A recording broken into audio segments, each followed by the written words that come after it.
You didn't start shrinking because you wanted less. You started shrinking because asking for more became unsafe, not dangerous, unwelcome, ignored, punished quietly. You noticed it the first time. Your need was met with withdrawal, the pause, the change in tone, the subtle distance that followed your honesty. Nothing was said, but your body registered everything. So you learned. You learned to soften your needs before they reached your mouth. You learned to downplay disappointment. You learned to phrase longing as something small, manageable. You didn't stop wanting. You stopped asking because every time you did, connection felt fragile and you were already holding too much. At first, you told yourself you were being mature, flexible, understanding, but flexibility slowly became self-erasure. You adjusted your expectations before anyone had to meet them. You made yourself easier to stay with, not because you lacked worth, but because you sensed that your fullness was inconvenient. This is how shrinking begins, not as a decision, as a response. Your nervous system learned. That desire led to disconnection. So it adapted, it quieted, it compressed, it learned to survive on less than it needed. That's not emotional intelligence. That's self-protection. You weren't asking for too much. You were asking the wrong person to hold your truth. And instead of confronting that, you turned inward. You questioned yourself, your tone, your timing, your expectations. You wondered if needing more meant being needy, if wanting depth meant being demanding, if expressing hurt meant being dramatic. Those beliefs didn't come from nowhere. They came from being subtly taught that your needs disrupted the bond. So you learned to be agreeable, low maintenance, emotionally contained. You became skilled at carrying disappointment quietly, at soothing yourself before anyone noticed you were hurting. That skill kept you connected, but it disconnected you from yourself. Shrinking doesn't feel like betrayal. At first, it feels like peacekeeping, but peace that costs you your voice is not peace.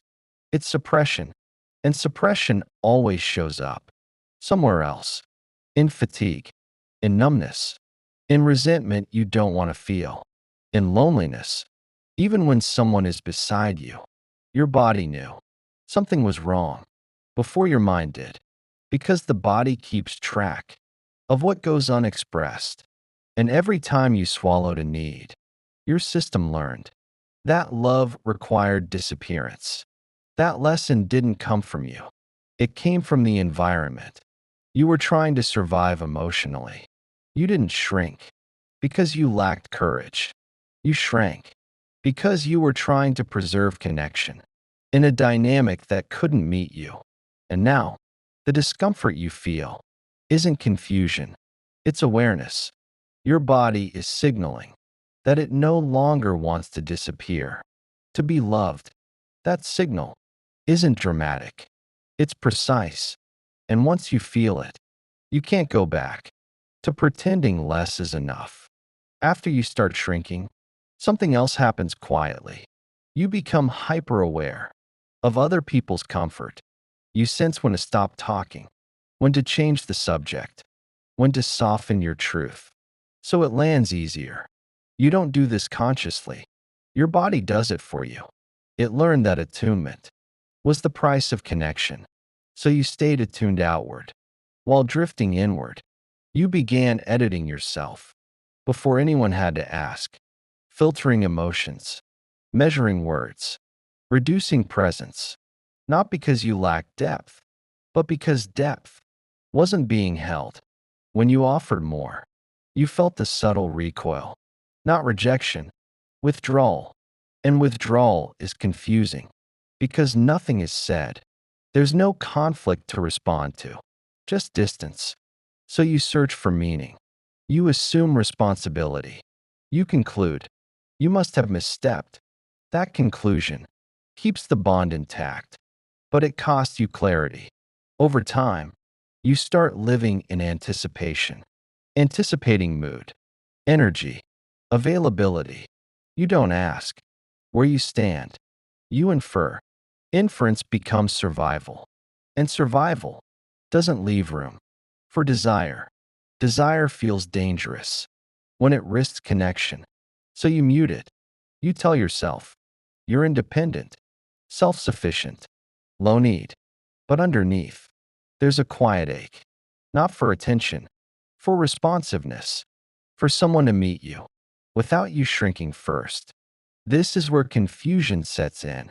You wonder why you feel lonely in a relationship, why intimacy feels distant, even when things seem fine, why you're tired, without obvious reason. Your body knows. It's tired of being compressed. It's tired of staying small. To keep closeness, shrinking requires constant monitoring.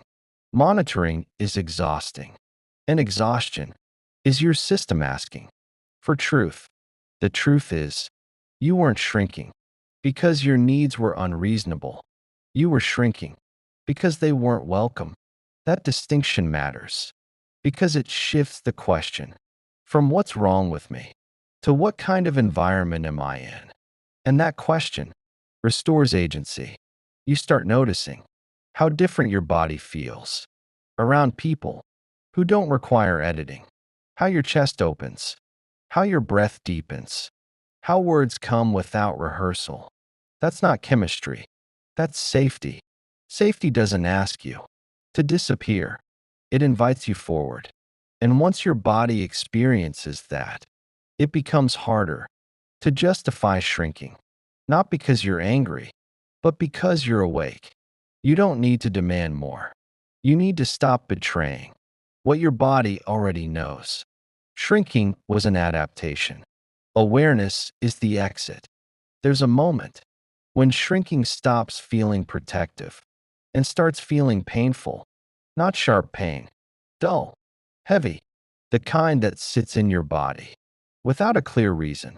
You notice it when you want to speak, and something tightens instead, when a need rises, and your chest contracts. That contraction isn't fear of rejection, it's memory. Your body remembers what happened the last time. You asked for more, not the words, the aftermath, the distance, the cooling, the way closeness thinned, without explanation.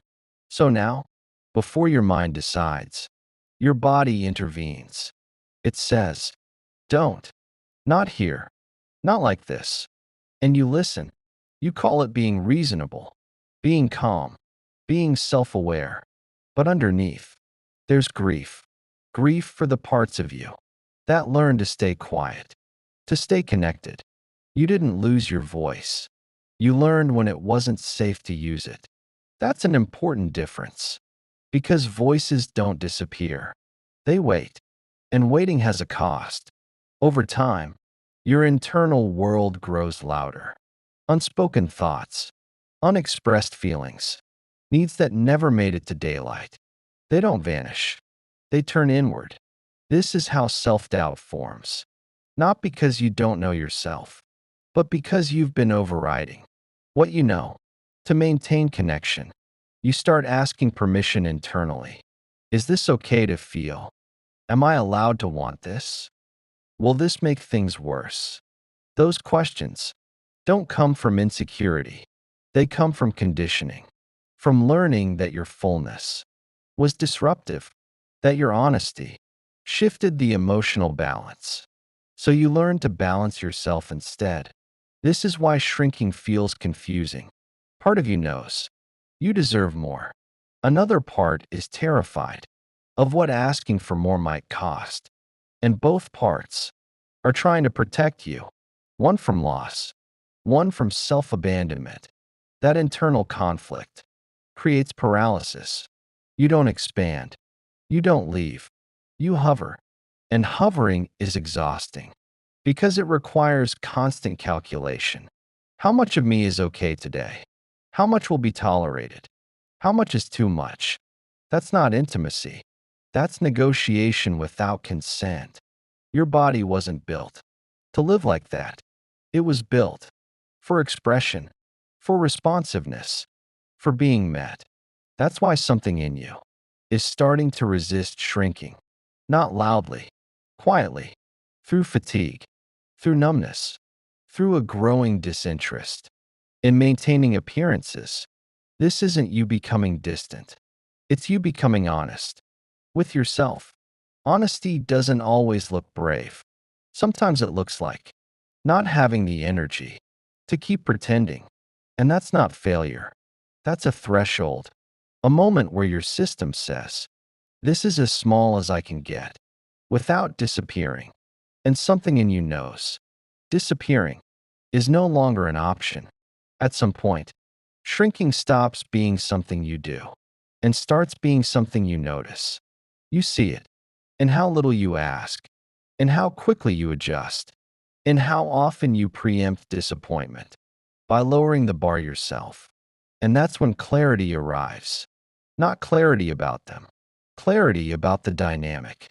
You realize you weren't asking for too much.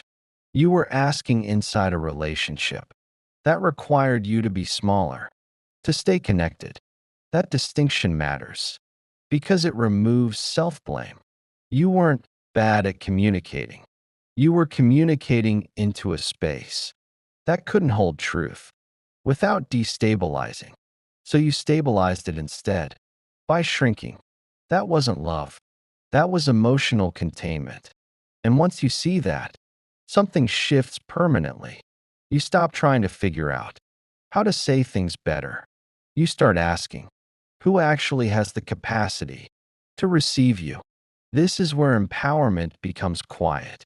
You don't confront. You don't over-explain. You don't suddenly demand more. You simply stop editing. You let your responses be natural, your needs unfiltered, your presence uncompressed, and you watch who stays regulated, who becomes defensive, who withdraws, who suddenly needs you smaller again. That information is more valuable than reassurance ever was, because relationships that require shrinking cannot expand with honesty. They rely on your silence, your flexibility, your self-doubt, and you're no longer available for that role. Not because you're hardened, because you're clear. Clarity doesn't shout. It settles. It allows you to say internally, this connection only works when I disappear. And that sentence changes everything. Because once you know that, you stop negotiating with yourself.